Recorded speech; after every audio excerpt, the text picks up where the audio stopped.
काय दिसतीये खीर, जबरदस्त एकदम एकदम दाटसर झालीये, क्रीमी झालीये आणि टेक्स्चर तर एकदम कमाल आहे. नमस्कार, मी मधुराज रेसिपी फूडीमध्ये तुम्हा सर्वांचं खूप खूप खूप मनापासून स्वागत. पारंपरिक अशी तांदूळाची खीर करूयात. इन मीन 3.5 किंवा 3 साहित्यातच ही खीर तयार होते. दूध, तांदूळ, साखर, बाकी जे सगळं आहे ना ते सगळं वाढीव आहे. तर इथे अर्धा लिटर दूध गरम करण्यासाठी ठेवलं. आपलं मधुराज रेसिपीचं नवीन कोरं करकरीत प्रीमियम क्वालिटीचं स्टेनलेस स्टीलचं चॉपिंग बोर्ड आलेलं आहे. मध्यम आकाराचं आहे, वापरण्याकरता सोयीचं आहे, त्याचबरोबर स्टोअर करण्यासाठी सोयीचं आहे आणि पटकन क्लीन करण्यासाठी पण उत्तम आहे. पटकन ऑर्डर करा.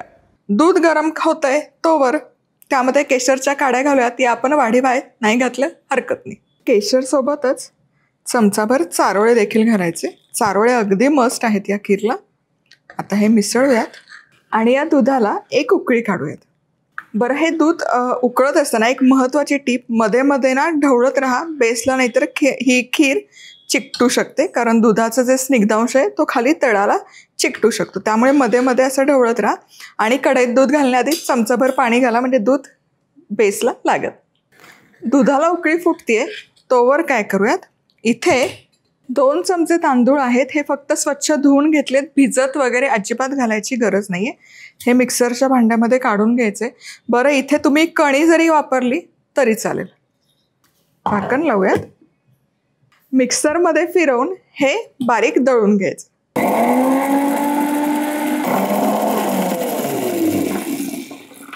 आणि हलकंसं रवाळच तळायचं, अगदीच फाईन अशी पेस्ट वगैरे करायची गरज नाही.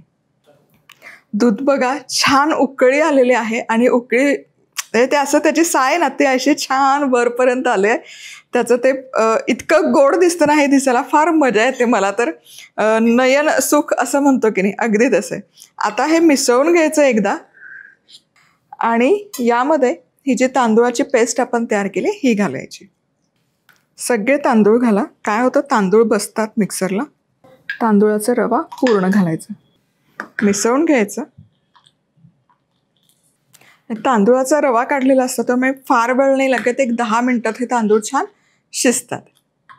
हे तांदूळ शिजत असताना आहे ना मध्ये मध्ये ढवळत राहणं गरजेचं आहे, नाहीतर खीर बुडाला चिकटेल. बघा काय सुंदर दिसतंय, एकदम दाटसर झालंय आणि तांदूळ पण छान शिजलाय. हे बघा, खरं तांदूळ काही दाखवायला राहतच नाही, पण हे बघा मस्त मऊ झालाय.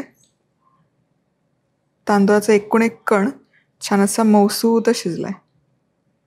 खीर इथे मस्त दिसते, काय सुरेख दिसलीये, छान शिजलीये.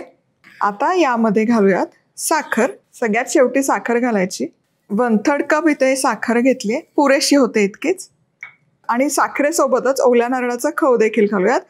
ओला नारळ घालणं अगदी ऑप्शनल आहे, तुम्हाला नसेल आवडत नाही घातला काही हरकत नाही, पण या तांदूळाच्या खीरमध्ये चव खूप बहारदार लागते आणि अजिबात फुटत नाही या खीर. आता हे व्यवस्थित मिसळून घ्यायचं आणि हे एकत्र फक्त 5 मिनिटं शिजवायचं.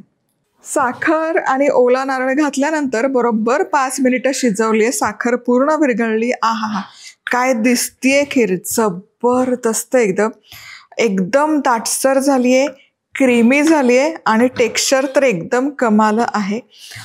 जसजसा वेळ जातो तसतशी आणखी ही घट्ट व्हायला सुरुवात होते, त्यामुळे अशी थोडीशी पातळच ठेवा ही खीर.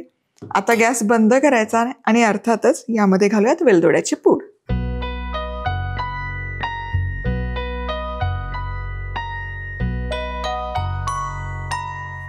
आता ही खीर अशीच गरम गरम खायला जबरदस्त लागते, किंवा थंड करून फ्रीजमध्ये ठेवून पण खाऊ शकता.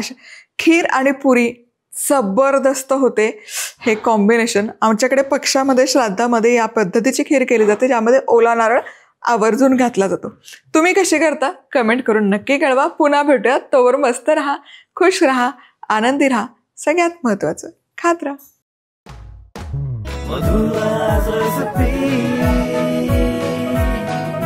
मधुराज रेसिपी, महाराष्ट्राची अस्सल चव.